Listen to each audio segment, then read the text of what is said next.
Bem-vindos ao Amar o Minho Artes e Produtos Tradicionais. Uma série de podcasts que mergulha nas tradições e artes manuais certificadas da região minhota. Cada episódio leva-nos até às histórias de peças únicas e aos saberes transmitidos de geração em geração. Vamos descobrir como a tradição se entrelaça com a inovação, dando vida a criações que contam a história de um povo. Fiquem connosco nestas homenagens à riqueza cultural do Minho. Neste episódio, vamos ponto a ponto conhecer o bordado de Viana do Castelo. O bordado de Viana do Castelo nasceu em 1917 pela mão de Geminiana Branco. Foi na altura da Primeira Guerra Mundial. Com os maridos ausentes a combater então na guerra, as mulheres viram necessidade de arranjar uma forma de se sustentarem a elas e às famílias, que na altura também eram numerosas. Então Dona Geminiana, uma senhora aqui da nossa cidade, já com uma educação privilegiada, resolveu adaptar alguns motivos da natureza e então fazer o bordado de Viana do Castelo. Geminiana Branco foi a pessoa certa para levar a cabo a tarefa de transformar uma competência essencialmente doméstica numa atividade económica. É com uma ativa solidariedade para com mulheres pobres e sozinhas, que têm o encargo de garantir o sustento das suas famílias, que Geminiana se lança ao trabalho. Ajuda as mulheres dos arredores de Viana a encontrarem os recursos de que careciam. Patrícia Araújo, do Museu do Traje de Viana, continua. As senhoras da cidade desenhavam, riscavam, não é? E depois as aldeás faziam o trabalho físico, ou seja, bordavam. As aldeás iam bordando normalmente ao final do dia, depois de fazerem os trabalhos no campo. Os homens iam para a guerra e as mulheres não tinham subsistência e era uma maneira de ganhar dinheiro. Foi aí que começou o bordado de Viana. Depois, portanto, toda a gente bordava. Nas aldeias, a gente vai daqui até Lanheses, Ponte Lima, toda a gente bordava. No final dos anos 40, o curso generalista da formação feminina compreendia a aprendizagem de todos os bordados considerados tradicionais. Foi assim que, por todo o lado, muitas gerações de raparigas se familiarizaram com o vocabulário decorativo dos vários tipos de bordados nacionais. Ao longo do século XX, o número de casas que produzem e comercializam os bordados foi aumentando, até que em 1976 havia 20 estabelecimentos, diminuindo posteriormente e só atingindo esse número novamente em 2005. Isto, a partir de uma certa altura, houve um regresso e uma vontade de pôr outra vez os nossos bordados, digamos, mostrá-los ao mundo. E então as senhoras da aldeia voltaram outra vez a fazer os seus bordados, a fazer os seus trabalhinhos noturnos. Conceição Pimenta, de quem já ouvimos a voz neste episódio, conta-nos a persistência de uma dessas bordadeiras.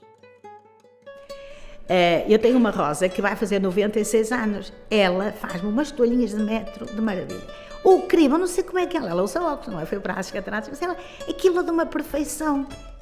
Mas nem todas as bordadeiras têm essa idade, como é exemplo Ana Paula Costa, também do Museu do Traje de Viana. Aprendi com a minha mãe. Tinha eu uns 8, 10 anos a bordar, não é? Não era uma coisa que eu gostava, era quase por obrigação, porque a minha mãe também bordava para as casas regionais. A minha mãe era douteira, então ela bordava também aqui para Viana, para lojas. E então ela punha-me a bordar os pontos mais fáceis, que era o cordão e eram os tais caracóis, a fazer, eu não fazia mais nada. Era muito contrariada porque eu queria era brincar e ir para a brincadeira, então vinha da escola, muitas vezes em vez de fazer meus trabalhos de casa, primeiro ia ajudar a bordar, a fazer os tais caracóis e o pé de flor e depois aqui ia fazer os trabalhos. E o que eu queria era fazer os trabalhos da escola para depois ir brincar. E as casas regionais, à medida que também foram abrindo, foram aproveitando essas senhoras para fazer os seus trabalhos. As casas regionais como a de Conceição Pimenta. Portanto, eu aprendi com a minha mãe e para dizer que eu lembro-me perfeitamente de ser pequenita, antes de ir para a escola, e à minha casa uma senhora buscar trabalho. A minha mãe bordava aventais e toalhas. E então a senhora vinha buscar a uma loja de Viana, que o destino quis que um dia essa loja fosse nossa, e quis o destino que, passado há 30 anos, quando a loja nos pertenceu, havia muitas caixas com bordados antigos que a patroa guardava. Quando vinha assim uma coisa, guardava, não é? Eu fui encontrar aventais bordados pela minha mãe e por mim. É engraçado, ainda hoje tenho isso é uma relíquia mesmo. Não é? As casas regionais normalmente são as casas que existem aqui na cidade, que vendem não só os produtos certificados, tais como os bordados, como podem vender trajes, podem vender os lenços. E o bordado de Viana tem essa certificação. E é uma arte que nós tentamos preservar até ao dia de hoje, daí termos também certificado o produto. A certificação é uma forma de proteção ao nosso bordado. Temos que seguir algumas linhas orientadoras, tais como o tipo de tecido a utilizar, o tipo de linhas a utilizar e as suas cores, assim como também os motivos que podem ser bordados. Vamos então conhecer rapidamente essas linhas orientadoras do bordado de Viana do Castelo. O pano tem que ser 100% linho, mas também admitimos o 50% linho, 50% algodão. As 3 cores principais são o azul, o vermelho e o branco, e então temos que respeitar os motivos. Se quisermos inovar, podemos utilizar 100% linho, mesmo que seja numa outra cor, é permitido, desde que seja linho ou então os 50%, algodão e linho. Temos que manter ou a cor ou depois os motivos. Atualmente a certificação também sofreu uma atualização em que também nos é permitido certificar não só panos de tabuleiro como atoalhados, mas também peças de vestuário, candeeiros e almofadas. O bordado tem uma norma, tem pontos, os pontos que devem ser no bordado, que é o pé de flor, o ponto cheio, o ponto festão, o ponto formiga, o crivo, que é uma coisa muito importante no bordado de Viana.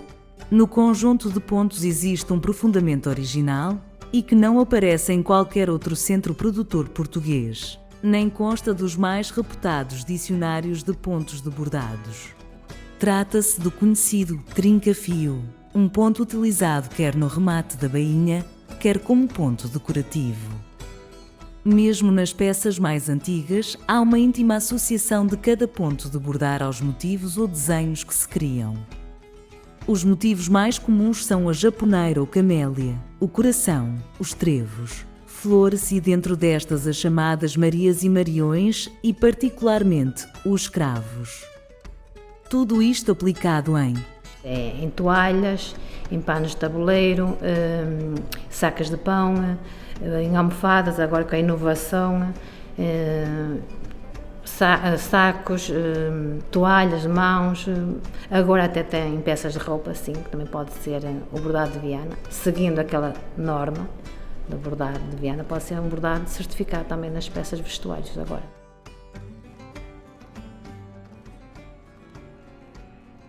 Inicialmente uma expressão das mulheres das aldeias vianenses, foi sob a iniciativa de Geminiana Branco que o bordado de Viana do Castelo saiu da esfera doméstica rural para a comercial.